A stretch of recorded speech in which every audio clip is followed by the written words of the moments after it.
Сәлеметсіңдер ме балалар? Бүгін біз сендермен суретті диктант жазатын боламыз. Суретті диктантымыз көкөністер мен жемістер туралы.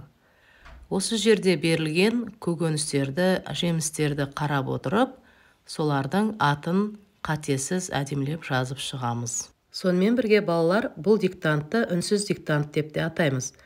Себебі әрбір көрсетілген жемістер мен көкөністерді өздерің мұқият қарап отырып, диктантты жазып шығатын боласыңдар. Ал бастаймыз.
Ал балалар, көкөністер мен жемістердің аттарын жазып болған болсаңдар, өздеріңнің жазған диктанттарыңды мұқият бір оқып шығыңдар.